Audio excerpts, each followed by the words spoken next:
Food delivery platform Zomato వ్యవస్థాపకుడు దీపేందర్ గోయల్ పట్టుదల ఉన్న మనిషి. 2010లో జొమాటో సంస్థను ప్రారంభించారు.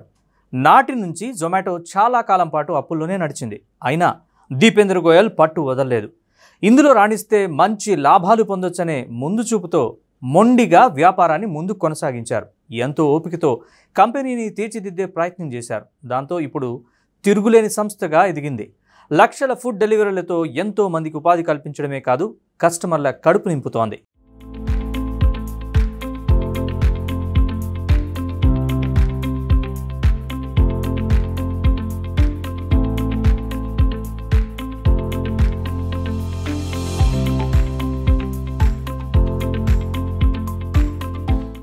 దీపేందర్ గోయల్ పంజాబ్లోని ముక్తసర్లో 1983 జనవరి 26న ఒక సామాన్య కుటుంబంలో జన్మించారు. చండీగఢ్లోని డిఏవి నుంచి స్కూల్ ఎడ్యుకేషన్ని పూర్తి చేశారు. తర్వాత 2001లో ఢిల్లీలోని ఇండియన్ ఇన్స్టిట్యూట్ ఆఫ్ టెక్నాలజీలో చేరారు. 2005లో మ్యాథ్స్ కంప్యూటర్లలో బీటెక్ పట్టభద్రుడయ్యారు. ఆ సమయంలోనే ఒక రెస్టారెంట్లో ప్రతి ఒక్కరూ తమ ఆర్డర్ని ఇవ్వడానికి పెద్ద క్యూలో నిలబడ్డారు. దీన్ని దీపేందర్తో పాటు అతని సహోద్యోగి చూశారు. అంతేకాదు, దీపేందర్ కూడా ఆహారాన్ని ఆర్డర్ చేయడానికి క్యూలో చాలాసేపు గడపాల్సి వచ్చింది. అప్పుడే ఆహారం అందించడంపై దీపేందర్కు కొత్త ఐడియా వచ్చింది. ఒక యాప్ ద్వారా ప్రజలకు ఎందుకు ఆహారాన్ని సరఫరా చేయకూడదు అనుకున్నారు. అందరికీ క్యూలో నిలబడే ఇబ్బందిని తప్పించాలనుకున్నారు. అలా దీపేందర్ తన ఆలోచనలతో ఇండియాలో ఫుడ్ డెలివరీ రంగాన్ని విప్లవాత్మకంగా మార్చారు. రెస్టారెంట్ల గురించి పూర్తి సమాచారంతో కూడిన ఆన్లైన్ ఫుడ్ డెలివరీ ప్లాట్ఫామ్ని సిద్ధం చేశారు. తన సహోద్యోగి పంకజ్ చద్దాతో కలిసి 2008లో మొదటిసారి ఫుడీబేని ప్రారంభించారు. ఆర్డర్లను తీసుకొని ఫుడ్ డెలివరీ చేయడం మొదలుపెట్టారు.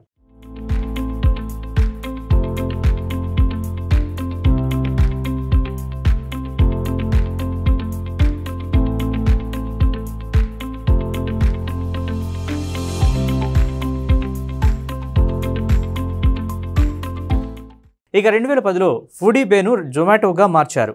అలా జొమాటో కంపెనీ దేశవ్యాప్తంగా ప్రజాదరణ పొందింది. అయితే కంపెనీ అంత ఈజీగా అభివృద్ధి చెందలేదు. మొదట్లో 3 ఏళ్ల పాటు లాభాలే రాలేదు. దాంతో కంపెనీని వృద్ధిబాట పట్టించేందుకు సీఈఓ దీపేందర్ గోయల్ వ్యక్తిగత త్యాగాలకు సైతం వెనకాడలేదు. 2021 ఏప్రిల్ నుంచి 3 ఏళ్ల పాటు జీతాన్ని వదులుకున్నారు. క్రమక్రమంగా జొమాటో షేర్లు గణనీయంగా పెరిగాయి. ఆయన భారతదేశపు కొత్త బిలియనీర్లలో ఒకరిగా మారారు. దీపేందర్ గోయల్ ఇండియాలోనే అత్యంత సంపన్నులలో ఒకరిగా నిలిచారు. దీపేందర్ గోయల్ ఆస్తి విలువ ఇప్పుడు 8,000 కోట్లు దాటిందని నివేదికలు చెబుతున్నాయి. 41 సంవత్సరాల వయసులో భారతదేశపు అత్యంత సంపన్న ప్రొఫెషనల్ మేనేజర్గా అవతరించారు.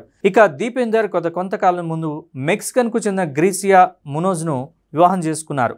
ఇది దీపేందర్ గోయల్కు రెండో వివాహం. గతంలో తన ఐఐటి ఢిల్లీ బ్యాచ్మేట్ కంచన్ జోషిని వివాహం చేసుకున్నారు. ఆమెతో విడిపోయిన తర్వాత రెండో పెళ్లి చేసుకున్నారు. కొత్త ఐడియాలు సాధించగలమనే పట్టుదల ఉంటే ఏ రంగంలోనైనా రాణించవచ్చు. ఇలాంటి వ్యక్తుల సక్సెస్ స్టోరీలు యువతకు ఆదర్శంగా నిలుస్తాయి.